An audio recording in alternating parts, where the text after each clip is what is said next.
Welcome, everyone. Thank you for coming to the first Sunday reading. The first Sunday's reading series is sponsored by Saddle Road Press, a small literary press now located in Ithaca, New York, after many years in Hilo, Hawaii. For those that don't know, I'm Ruth Thompson, the editor, and this is Don Mitchell, who handles book design and production. Saddle Road has been in business since 2011 and has published 65 books of fine poetry and literary prose. Many of these wonderful Saddle Road Press authors will be reading in the first Sunday series, so thank you for coming to this one, and I hope you continue to tune in on the first Sunday of each month. Today we are honored to have two of my favorite poets, Philip Terman and Keith Walker. Phil and Keith will also be sharing hosting duties with me over the coming months, so this is an introduction to them. Philip Terman is the author of My Blossoming Everything for Saddle Road Press and 11 other books. The recipient of many awards and honors, he is a retired professor of creative writing and literature, the founder of the Bridge Literary Arts Center, and a beloved friend, coach, and teacher to writers throughout the literary community.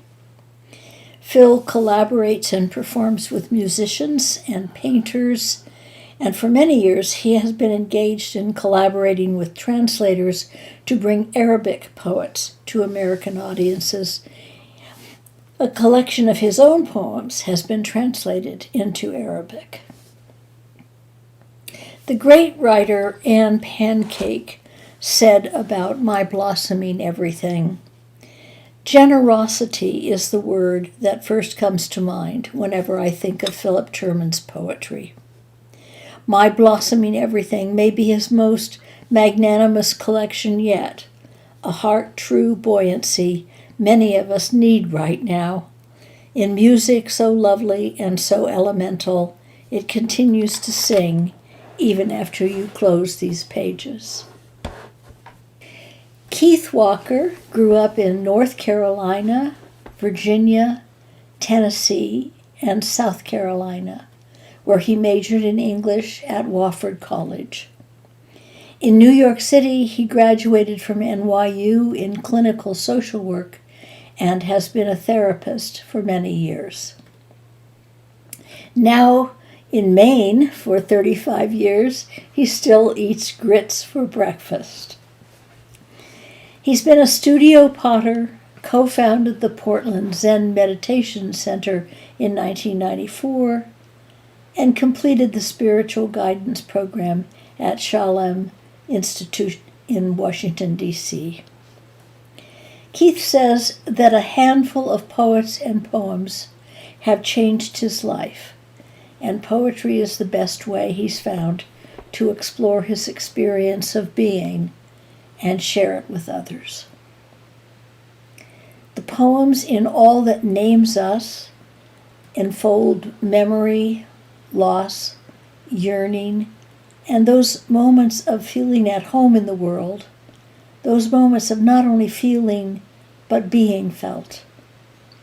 The poems embody the beauty, the brokenness, and the healing that make up this mysterious human journey, the paradoxes of isolation and love, suffering and healing, emptiness and grace.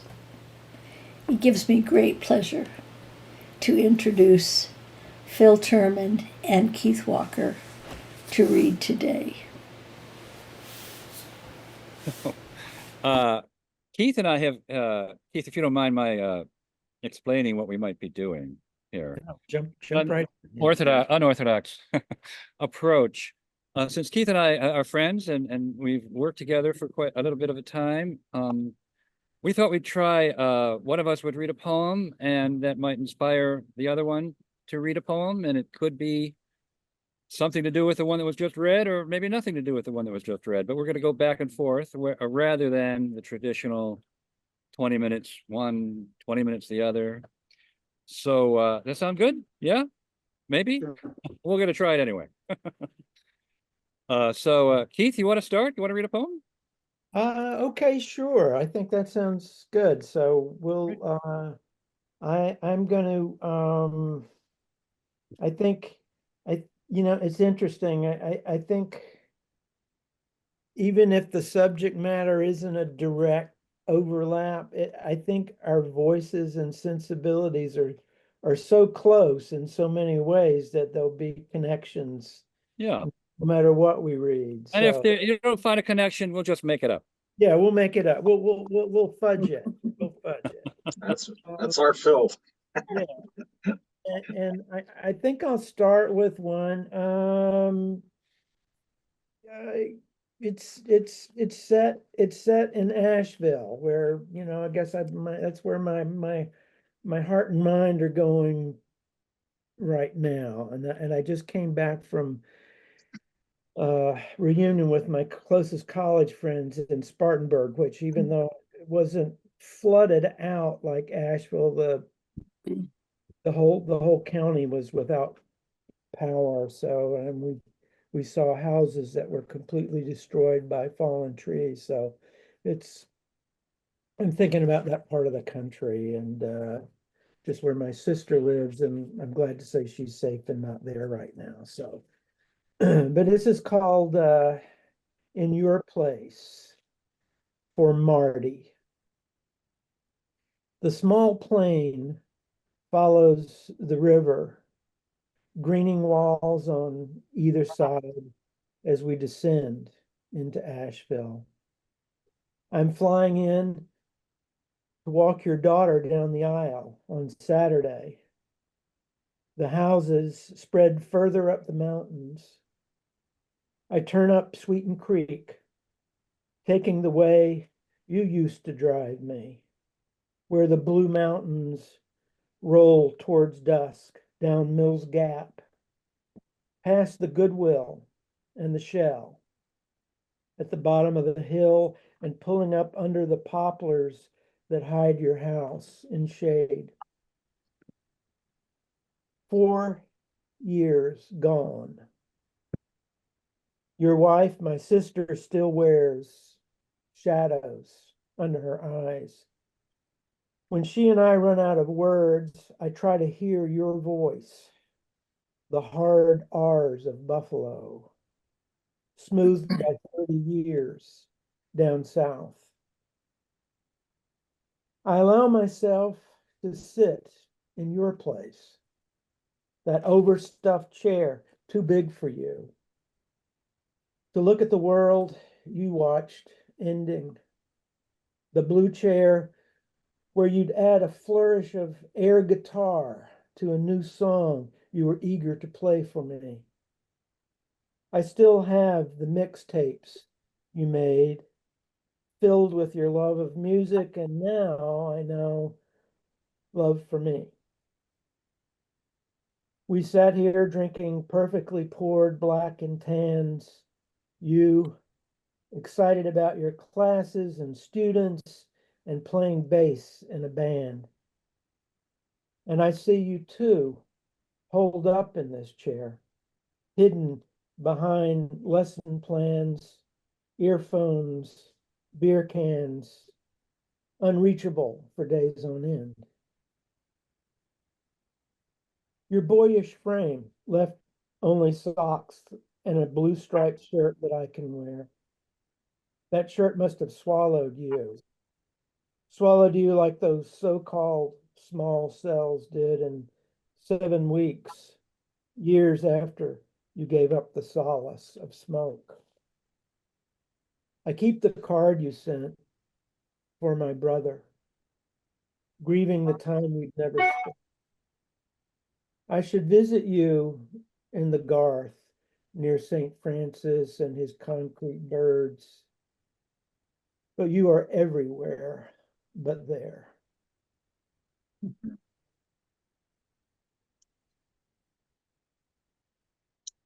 What a wonderful ending on that. I love it. I hope this isn't a sin, but I'm going to start with a poem that's not in the book because it's so appropriate for what's going on in North Carolina. Um, and so I'm going to read it. And I thought about it as Keith was reading his poem about Asheville. I lived in central Iowa, and there was enormous floods. So this is called Flood Stage in Faith in Central Iowa. Farmers already regard this season as a total loss, the wettest in 30 years. Estimated damages undetermined, but effects devastating. The Squaw and Skunk rivers rising and peaking at 15 feet, gathering in pools and ponds and small lakes, seeping between rows of corn and bean, already tall and green with promise. At first, after last year's hell and black harvest, our long summer sweat sucked out of us like hope and the grace before the meal. The rain was a blessing, mist of white and pink blossoms, tulips yellow and red in every yard, and neighbors talking up their gardens. Now, each night the sky flickers in its strange messages over our prairie, dark, then pale with ghost remoteness. And the rain so thick, we consider our valuables, some money and clothes, the photos, the family Bible with its ark and reassurances, and the forecaster's scientific theories, how a slip of air current slightly south will mix with moisture drifting from the Pacific, and the warm and the cool combine. Or the butterfly effect, stating the grace of one wing all the way in Africa, can so influence the complexities of atmosphere that hundreds in Ames, Iowa need to be evacuated. Ultimately, it's impossible to predict, no matter the radar, for more than 2 days. The sky is so much oblivion, as unforeseeable as any future of a people whose faith is weathered by what can't be measured by God or science, like this land, distant and open and laid bare. No, it's perfect. Glad you read that one, Phil. I hadn't read that one before myself. I'm very appreciate you sharing that. Wow. Beautiful. Yeah. Thank you. Thank you, Ruth, for indulging me in a poem this should have been in the book, but wasn't.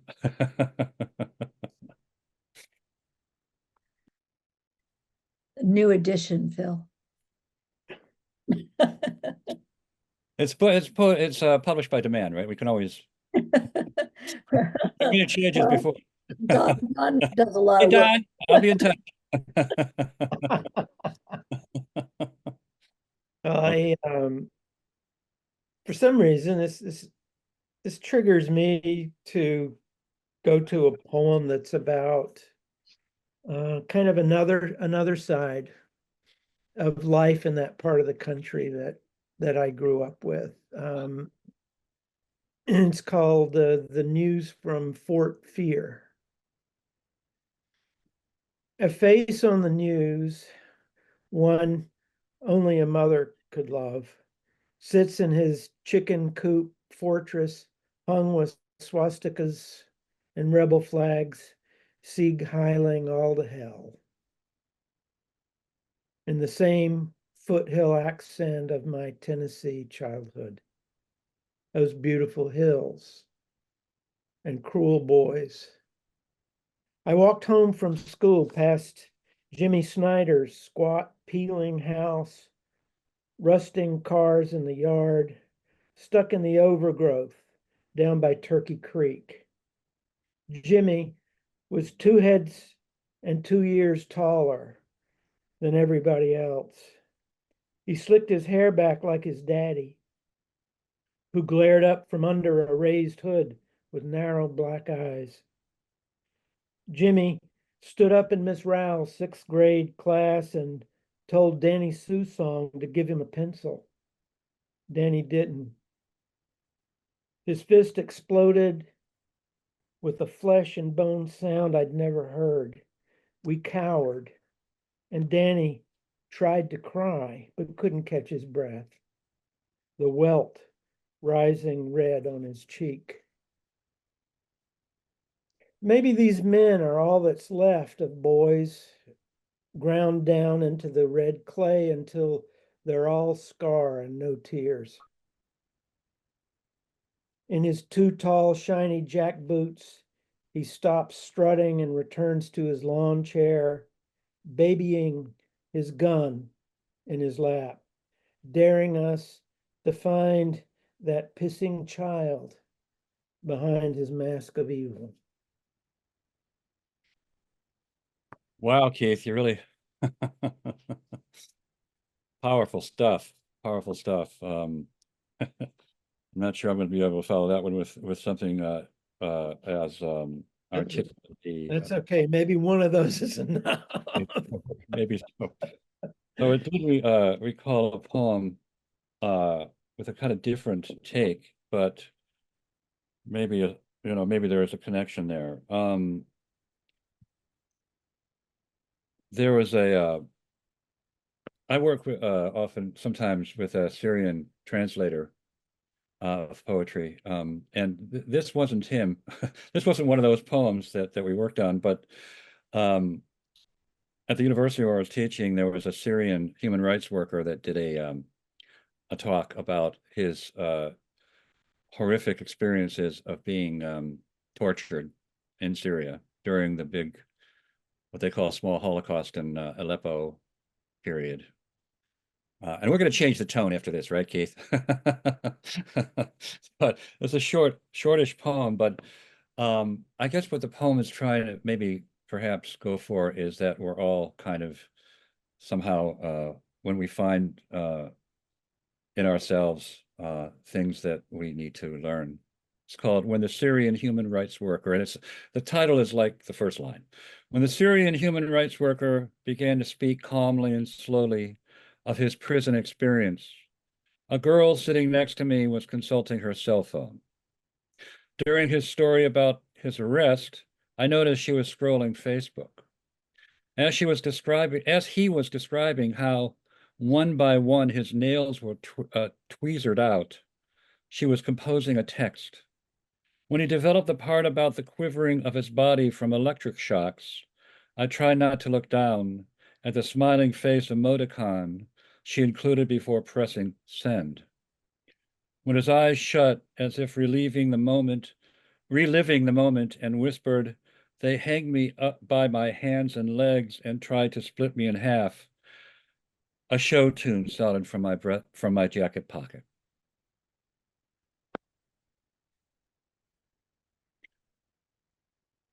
So let's change the mood there for a bit, Keith.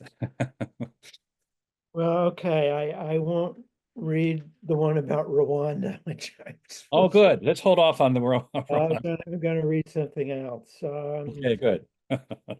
This is very well, this is a drastic shift of tone here. So Good, good. this it's called the Listening River. The river reveals its secret, and a breath I will not live to hear the end of, as it chafes through bedrock to the sea. Another river listens inside this river for the murmuring secrets hidden inside the world, where the shadow of the pine and my shadow merge on a worn granite ledge. One river wears away stone, the other whispers away my names. And when my eyes open in the dark, it shimmers. Beautiful poem. Thanks. What a beautiful river. Fantastic. Thank you. Thank you. I have a river poem. It's sort of beautiful and but also its beauty is kind of tampered with. So there's this is called River of Many Names. Um, and it refers basically to the Clarion River near where we live in Western Pennsylvania. but also maybe make some allusions to the Allegheny River, which some of you may have heard of, which goes into Pittsburgh, which is also nearby. We raft down our rivers, Tobik Han, River of Hate, Clarion, following the waters through the currents of our days, swimming on its surfaces, losing ourselves in its depths. We could fish until we grow old, or simply stare like we were wise, and gather together the experiences of our many selves. We could pray in droughts for its rising and floods for its holding back. We could baptize our bodies and come out a new religion. For 10 good minutes, the eagle threads the air above the river, appearing out of its famous nest, behind your left shoulder. It glides in white circles, white head, black outspreading wings, owning its own pocket of sky, allowing us time to fool with the binoculars, only to abandon them in favor of our naked eyes. We hiked this far on the first real day of spring to explore the wilderness in ourselves. The sun flares the full leaves on the far bank to fire. We took off our clothes to the sweat of the July afternoon, and avoiding the sharp stones and glass chips, towed the scum settling on the surface, and I wondered about the chemicals from the refinery, but you spoke of trout spawning up the river. The Indians called you Tobik Han. The French called you, who knows why, River of Hate. Pioneers called you Tobico and Stump Creek. State surveyors camping along your bank heard through the silvery spray your distant ripples like soft trumpets, as if calling them to a service, and called you Clarion, river of many names, stream that flows from a large spring. Your sound was the music they heard in 1817, the steady green murmur beyond virgin pine, deer, elk, bear, wolf, panther, wild turkey. From the East Branch to the Allegheny, the spine of the county, let's imagine you before the bituminous coal dust stripped spaces of land, before Thomas Watson in 1810 drilled a salt well near the mouth and struck oil, what the Seneca used for paint and medicine, and as the chief recited the conquests and heroism of their ancestors, what the tribe would gather on the surface and torch into flames, their shouts and songs echoing off the surrounding hills. Before the first of 31 furnaces blasted the water of Little Toby Creek, half stacks of rough stone, dressed at the edges, burning charcoal, exhausting the timber, deforesting the hemlock and the pine, transported downstream to the Allegheny, the Ohio, then the Mississippi. Those were the halcyon days, claims the writer of the Chronicle, meaning workmen with wages, economic boom in Iron County. Before the government of Pennsylvania extinguished the last claim of the Indians by purchasing the land with deeds and treaties. Before an Indian, Jack Snow, camped on your creeks, and a white man, the storyteller won't mention his name, threatened to kill him, and so he left and never returned. Oh, Clarion, how did you look and sound and taste to the Elegui, the Seneca, the Wyandots, the Shawnees, whose paths were the only way into and through the forests? And legend says Jack Snow, he was the last one before they disappeared altogether. So not a very cheerful ending. River. No accident that I think of this guy when I read that poem. That is, That is a mirror image of Walt Whitman. oh, okay. All Yeah, right. Maybe we're in the Whitman stage of our reading. that was, I mean, yeah, the beauty of those names and all that it resonates is really powerful. Thank you. Now, rivers are such an American theme, right? Yeah, yeah. Well, since we're on the subject of names, I'll stick with that this time, and I'll read one called uh, have, have, have, have two, one that I might read if we have a chance, but I'll start with All That Names Us, and then I also have one called A Prayer of Unnaming. So I'll start with the naming. And this one is All That Names Us. Pulling the worn thread clicks the bare bulb and brings to light the cardboard boxes beginning to bulge like aging cheeses. Boxes layered with notebooks filled with thoughts, thoughts too important to throw away. Files of notes from social work internships, the scrawled names of children and their drawings, looking out at me for help, my help that came and left. My paper on Dante for my mentor, the Ulysses canto, the hubris of my fountain penned insights washed to pale blossoms of blue from a leak in the roof. Digging lower to old drawings from childhood, a colossal lighthouse, a watercolor of a melting blue home guarded by a dripping stop sign. A sky knotted with fighter planes, their guns firing dashes across the page, sending a Messerschmitt down in flames. A copied still life in pastels that actually showed some promise. A car so detailed I used my father's drafting tools, left unfinished. And a bubbling psychedelic dreamscape imitating cream album covers, pretending to be from trips I was too afraid to take. Here's my wallet from junior high that once held a sticker of a rebel flag, replaced by a peace sign and a label from a bottle of bourbon, and a box of my mother's china, the good china, kept perfect by non-use, just the way she taught me. Delicate lavender tendrils never touched by light. Oh, beautiful.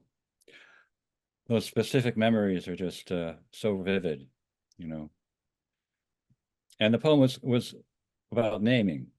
Yeah. So you're naming all those things that you that are endearing. Yeah. Well, very nice. You mentioned with first about the names, but also you mentioned a teacher, a mentor, or something in that poem. Yes, Vincent Miller, who Alan Powell on here and I shared for many, many classes at Wofford College in Spartanburg, who taught us basically how to read, really how to read. Yeah. So, yeah, Yeah, we remember those mentors and teachers yeah. forever. They make such a great impression on us. Charlene Fix, do you remember David Citino? Can't hear you. There you go.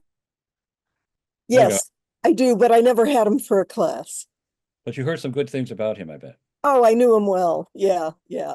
Oh, yeah, He was yeah. a real saint, I thought. He was. He was beloved. And so was Yeah, Sister Mary Appassionata. yeah, those were his he wrote a lot of poems in the voice of Sister Mary Appassionata, a nun who knew everything and spoke of everything. We highly recommend his work, David Citino. Yeah. And I have a poem in my book and for David Citino. And since you're talking about names and you mentioned a mentor, and I knew Charlene knew David, I'll read this for Charlene and anybody else who might have think about your mentors really fondly and wonder where where we would be without them. And so the title reflects a bit Keith's poem. Our mothers have the same name. Our mothers have the same name. For David Citino, 1947 to 2005.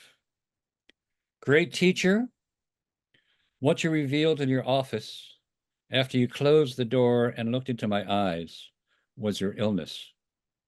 I was your student and ignorant of the weight of a life. Something about your brain and spinal cord and signals and scar tissue, your nerves confused like this snow that blizzards out of all proportion to itself, scattering the leaves and pursuing the dry stubble. Under a circle of light, I'm reading the book of Job. None like him in all the earth, the way each flake of this whiteout continues to amaze. So many and none the same. The treasures we enter and know our portion is worth more than gold or jewels or what can be measured. The countless minutiae, our daily ecstasies, the saints and the sages of every second and place. Even Columbus, Ohio, where your angel landed, strolling with your cane in the center of the state. Whitman of the Malls, jester of White Castle, chanting this capital city and its citizens of chain stores and the Big Ten into a song of higher physics that insists that they are beautiful and resolves the way 3 yards in a cloud of dust becomes for you the stuff of apocrypha and God. You charm magic out of engineering majors and football players in rhythm and alliteration, lifting us, at least for a semester, out of ourselves. We know you are the man, we know you are the nun your poems keep referring to, the sister who soaks up the world with a sponge of her Catholic soul. After class, we would watch you, face flushed with the music of the spheres, limping the 5 stories to your service on the top floor. In the higher reaches, the office where you instruct so many and strengthen the weak hands. All of us students, you would say, of holy assignments, the most recent incarnations of the first explosion. We knew as you shuffled a few inches above the hallway in the rarefied air that you were composing another poem in your head. Even while making pasta, the muse was always with you, her favored son, the the John Donne of the Midwest, all sermons and sex. Once, Friday night on the empty campus, I climbed the flights toward the clamor and the light splashing from the crack beneath your door, scotch and cigars with the saints, St. Francis and Einstein, Woody Hayes and the Trickster, the Virgin and Rocky Colavito, Maria Lanza dueling your father in a battle of Volare.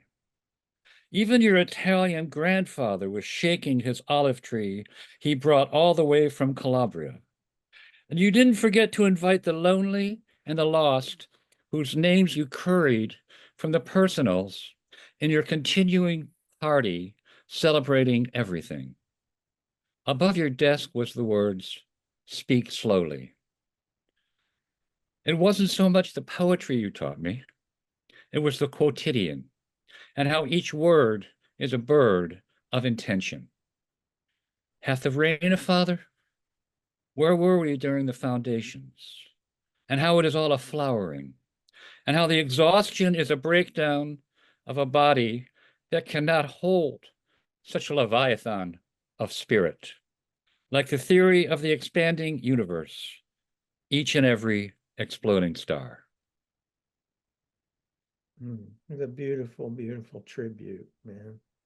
He was amazing. I recommend his poetry. Yeah. Well, that really brings him to life for others too, really can feel that guy and what he meant to you. So beautiful. I was noticing, that and thinking about this morning, how many sort of elegies we both have in our poetry. And I was thinking that, when it would come to reach this point in our life that was thinking, why is it so dark? And I felt, well, no, these are our love poems at this point in our life. These elegies are our love poems. So I'll share another one that's also for a mentor. This was a little bit different kind of a mentor. I actually never had him for a class, but he was in high school, was a really important person in my life. This is for Dwight. You taught English at the old white school, one of the first Black teachers, that jagged year of desegregation and small riots. Our separate worlds rarely touched outside the classroom. Uncomfortable with your height, you stooped through the halls, looking down somewhere else. I was drawn to your silence, deeper than shyness. You seem to have found the way out of this life between the swamps and the baked fields of Sumter, where I no longer felt I belonged. You let me visit the house you'd built, a low brick bunker with no front door, windows covered by a wall of breeze blocks. Your sculpted faces wavered in candlelight, their eyes piercing, shamanic. I'd snagged my hand working at the furniture factory my first summer in college, and you needled the splinter out with your sculpting tool, laughing when I looked away, my hand resting in yours. When I had no more words for the ache, your records of Ella, Billy, Peggy, Sarah said it all in indigo.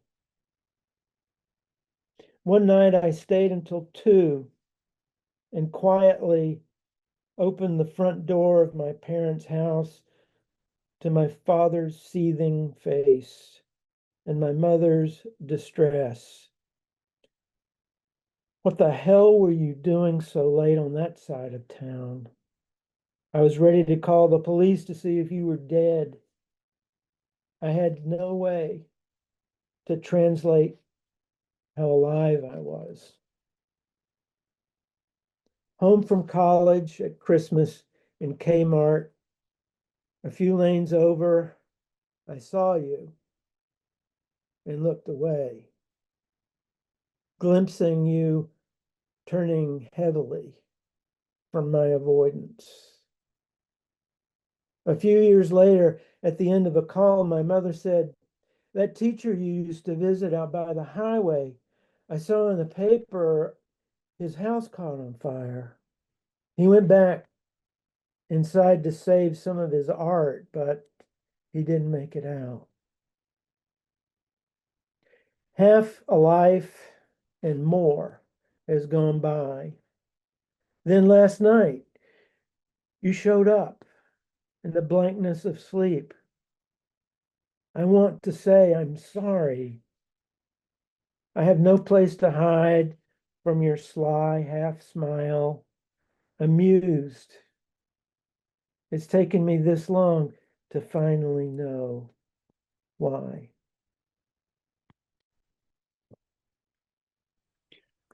Boy, what a powerful poem that is. Jeez. Yeah, those people, they really, they were there for us, touched us in so many ways. Yeah, I'm sure almost, if not all of us here are poets that have those kinds of poems. We could probably all share. If we had time, Ruth, maybe sometime we should just have everybody, everybody like a free-for-all reading. Right.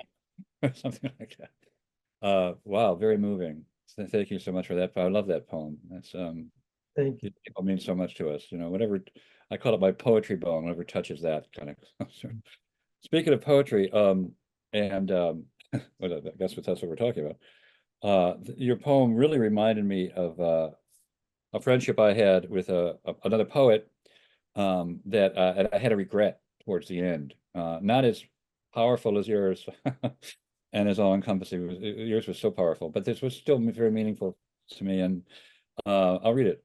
It's called The Poetry for Dean Goodwin.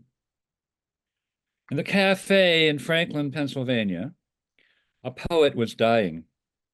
I didn't know what to do for him, save to listen to his poem. He recited in a gravelly voice, half a lung gone, the cancer already in his liver and neck, the lymph nodes so swollen they had to knock him on his ass with chemo to perform surgery, and even then, they're not certain. Fourth stage, he manages. We're in a circle before the fire. 5% chance of living 5 years, he says. We move in closer to his voice, huddle around his poem. Dean, that was the last time I saw you, and you knew you were dying because you told us it went to the brain, and this time, when you rarely spoke, if at all, unless asked, about what you had already outlasted, we knew it too. We sat in the book-lined room, talking about what we loved most.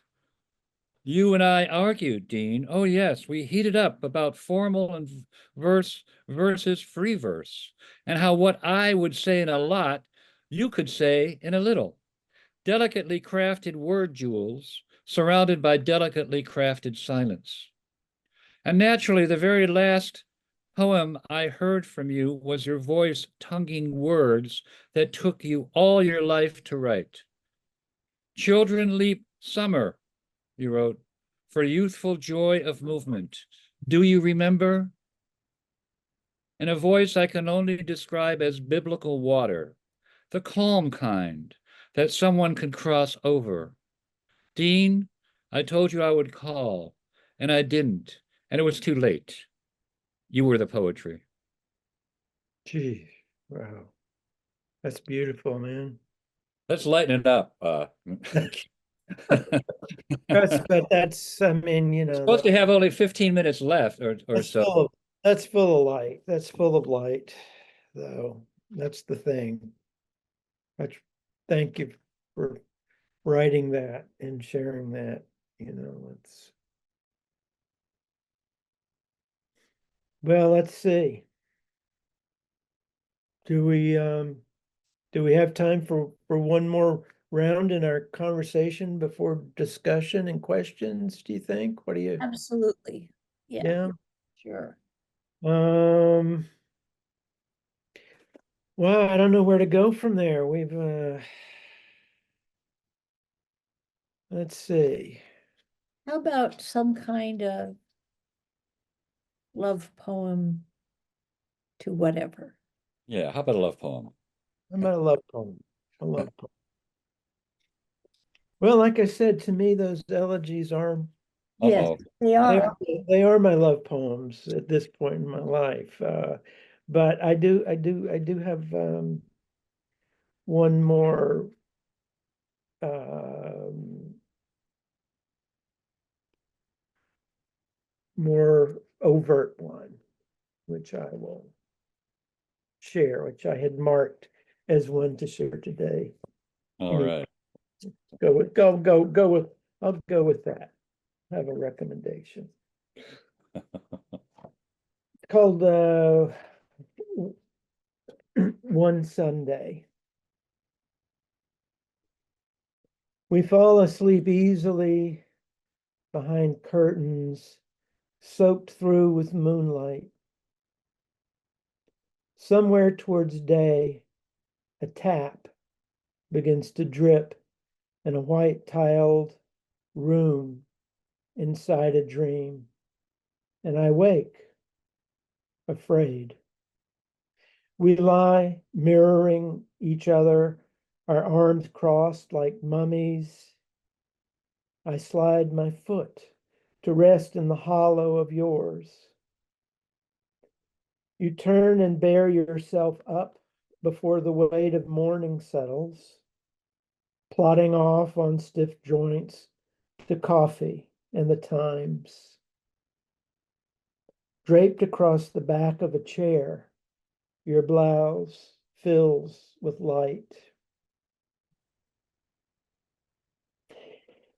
I don't honestly care for hymns and choirs, but I'll go to be beside you. When your voice catches in a song and your face fills up, and I hear the German girl inside your flawless English, your heavy-lidded Dietrich always gets to me. Wie einst Lily Marlene. Your contralto hums through my hand in the small of your back. You sense my eyes and let slip a shy smile. I shift away so you don't see my dread of the day when these memories work through me like slivers of porcelain.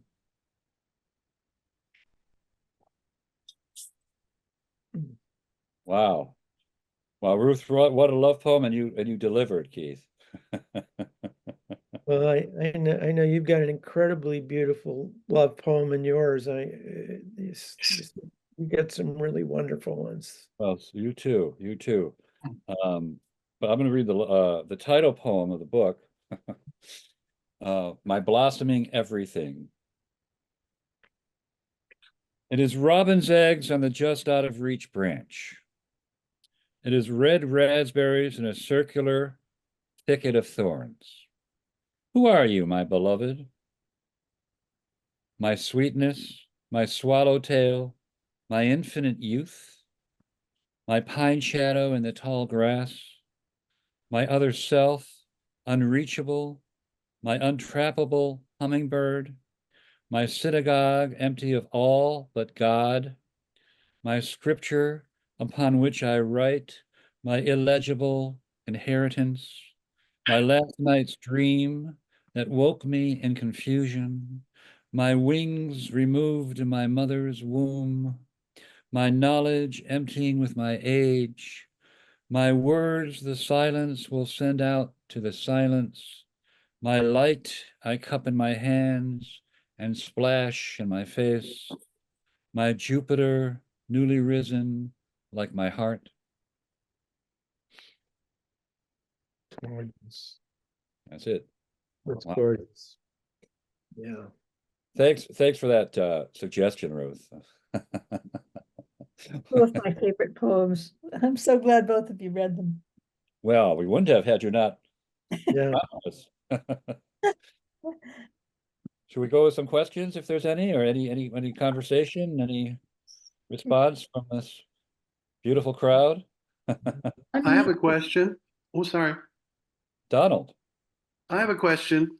I'm wondering, thank you for that, by the way, both of you. Those were just gorgeous. And the question I have is if poetry can avoid being anything else but elegiac, if poetry isn't the one form of literature from Homer to Horace to Thomas Gray, Tennyson, and even Allen Ginsberg in Howl. I mean, isn't he elegizing his entire generation? Um, isn't isn't poetry the one form of literature that tries to recoup loss through Mm. words in some complicated way? And isn't it? Um, it's also such a gift because it's the one thing where you're not trying to impress someone; they're already dead. Um, in fact, it's a gift in that it's free. There's no, Maybe they're dead. Maybe. oh yeah, maybe that's true. Maybe you're right. Maybe they're out of our lives. But in some way, there's a kind of death, Right. Sure. physical or not. Yeah. Yeah. But it's a kind of gift in a way, just in that there's no trade. There's nothing to get out of it. It does what an epitaph on a tombstone can't do, which is be complicated. You know the poet Robert Haas? I Uh, don't. I love the Yes, poet. I absolutely love him. He said all the wonderful. thinking is about loss, and this way it resembles all the old thinking. But even the poems about floods, you know, those poetry poems of place that you Yeah, were reading early on, those are also a kind of elegy, aren't they? About yeah. No, the quote actually of Robert Hess I wanted to mention was, "A word is elegy to what it signifies." hmm An interesting quote, that we are writing about loss in some ways, but we're also writing about other things and law, hmm bringing it back. I think, I'm like the love poems here. We're not. I think it's a different kind of poem than the loss of like the one I wrote about my friend, the fellow hmm poet. That's really about loss. This one was about love. hmm And so love and loss, I think maybe are the two Yeah. inter Mhm. interwoven. You All know, right, and do you know the Rilke poem? The poet speaks of praising, which is really, that also is relevant here. Oh, I tell agree. us, poet, what do you do? I praise. Uh, but the deadly and the violent days, how do you undergo them? Take them in. I praise. Mhm. Wow. Yeah. But the namelessness, how do you raise that? Invoke the unnameable. I praise. Yeah. What right have you, through every phase, in every mask, to remain true? I praise. And that both stillness and the wild affray know you, like star and storm, because I praise. That's the Denise Levertov translation. And I love that. I love the poem and I love her Yeah. translation. But it speaks to this. I mean, that's about elegy. well, and I think, there's regardless of what we write about, I feel like for me the poems that I respond to and that I tend to kind of write about are it's about sort of the poignancy of life kind of slipping through our fingers even in the moment that we're living it, and including our very selves and our awareness and our, that the beautiful moment that we're a part of and we want to hold on to even as it's vanishing. So yeah, there's that back and forth of being affected and trying to hold on and trying to immortalize in a way even as we're feeling incredibly mortal and temporary as it's happening. So yeah, it's an adventure for sure. I have a response. Hi, everybody. My name's Robin. I don't know if this is a question, but curiously, Keith, I think the poem that is going to stay with me that you read early on about the boys in Tennessee, it was not an elegy. It was not a love poem in my mind. In fact, it was, but it was also timeless.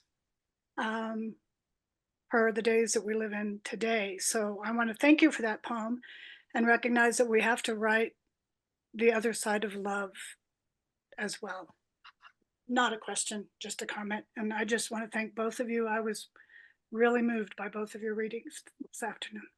Well, thank you very much. Really. And I would say I think that poem was written in love, Keith, for those boys and the fathers. I mean, I think that was an enormous compassion. So yeah. No, thank you. Yeah, I mean, I think it kind of is, and to have resonance, I guess it needs to, you really have to let it sink in, let these people sink in inside you. Try to live inside of them a little bit. Yeah. Yeah. I agree. Seems like we have an ache or a longing, or maybe a little bit of both and because we're language people, and we love music and language and all the things that poetry, we're just somehow we're drawn to poetry somehow, or it's drawn to us and it comes out that way. It's sort of a song, song could be a painful song or a song of celebration something like that. There's something that I almost think it moves through us, you know. Yes. It moves through us, and it has so many things at once, it could be like the poem about the Syrian human rights worker.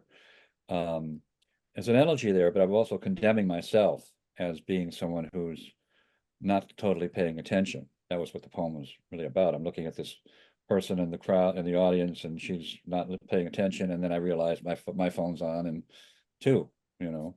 Um, so there's also that. There's so much happening, as a confluence and a complexity.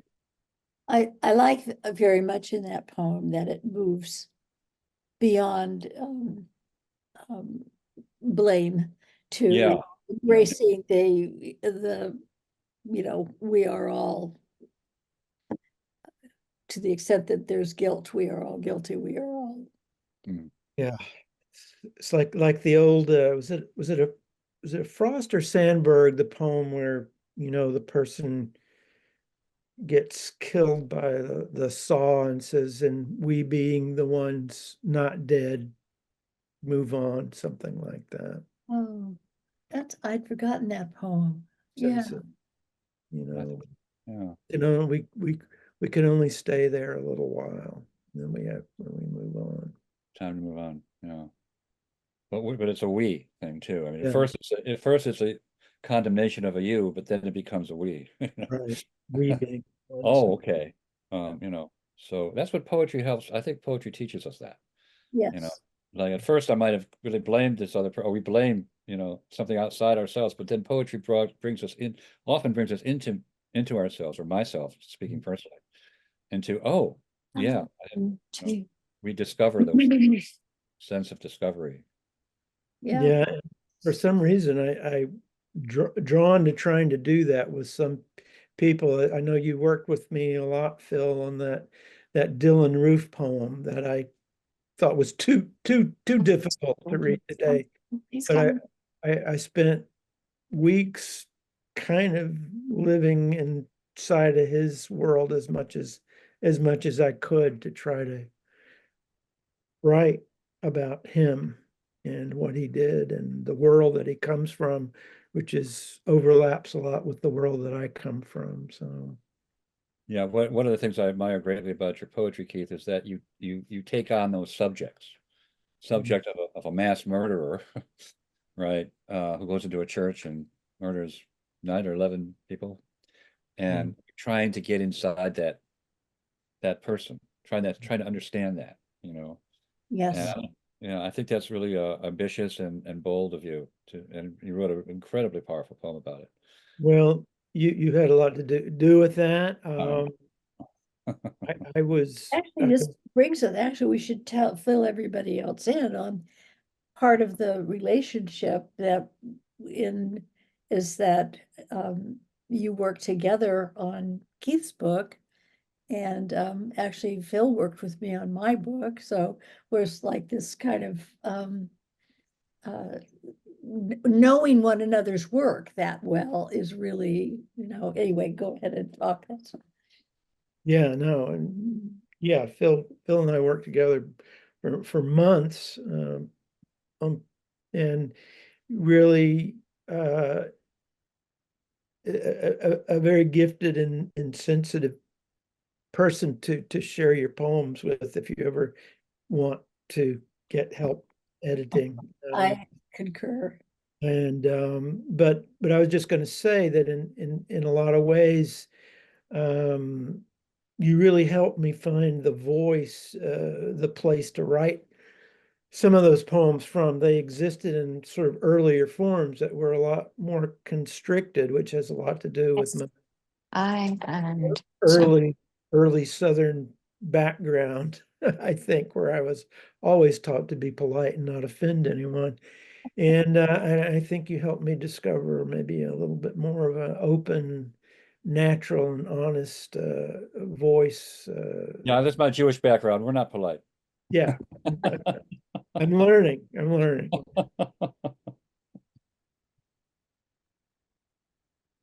Well, it's because Ruth is such a wonderful editor and Yeah. Well, because of having wonderful material, so. Yeah. Oh. All right. Any other questions or comments or? Well, it was wonderful to see you all here. I hope that this becomes a regular thing. We have, hopefully it will be the first Sunday of each month. We may take a little break like in the summer or something. We'll see. And I will make sure that the schedule gets out to everyone. But I hope you tune in next month. I'm looking forward to seeing you again, and thank you both again. This was an absolutely wonderful reading, really beautiful. Thanks so much. I want to give a shout out to Don Mitchell, who's out there. Thank you, Don. Where do we be without Don Mitchell? I don't know. Thank you Wow. both. It was a great reading. It was just terrific. Thank you. I knew how good Phil was. I didn't know how good you were, Keith. It was just a real revelation and an excellent afternoon. Those are all wonderful poems. Thank you both. Thank you very Okay. much. And Saddle Road Press says, we always have to say this, buy books. Buy the book. If you love the books, buy the books. There you go. There you go. Well, I want to echo that just because I did, get both of your books and spent, several weeks before I heard you read today, just really, diving into them. And what a compliment, to hearing you in person read from them. So I highly recommend that process. Thanks, And I just, my last thing is I loved your going back and forth, taking did you? turns Yeah. reading Yeah. and commenting. It was very intimate, and I just love that. So thank you. Which Thank month you. are you reading next month or the what? I don't have my schedule right here. You read in December. I'm in December with Amy Oldman. Yes, and that's going to be a wonderful reading too. So, yeah. Who's reading next month? I am with Jendi Ryder. Yes, Oh, great. you and Good. Jenny. So That's right. that's going to be fantastic. So yeah, do come for that. A completely different kind of reading. Yeah. Different, Fiction. yeah. Will you give us alerts when that happens? If you would all send me your email me, rt@saddleroadpress.com. If you do that, then and tell me that's what you want, I'll try to make up a list so that I let you know about next time. Yeah, that's a good idea. What can you do that again, or can you type it in the comments, your email? Oh, yeah. Yeah, I'm sorry. Okay, to everyone. I'm a little stunned from the poetry. I know. Okay, it's RT at, and then the name of the press, Saddle Road. Let me type here. .com. And I'm sure that if you lose that if you know either Keith or Phil and ask, they will let you know my email address too. They can. Yeah, Jay, I might let you know. I might. Oh, thank you, Phil. I'll send it over to you. Phil knows who he's dealing with. Thank you, Phil. Yeah, so I put it in the comments, so I hope everyone's got it. Anyway, it was really lovely to hear both of you and to see a lot of familiar and much loved faces, including, I just want to say thank you, Jillian, for showing up so early in the morning. Are you the one in Australia? She's in Australia. Oh, Wow. Yeah, yeah. So thank you. It's a great way to start my day. Thank you, everyone. okay, we Thank you. will say goodbye. Bye-bye. Thank All you. right. Thank you. Bye-bye. Bye-bye. Thanks again. It was an Thank you. honor to Bye-bye. share in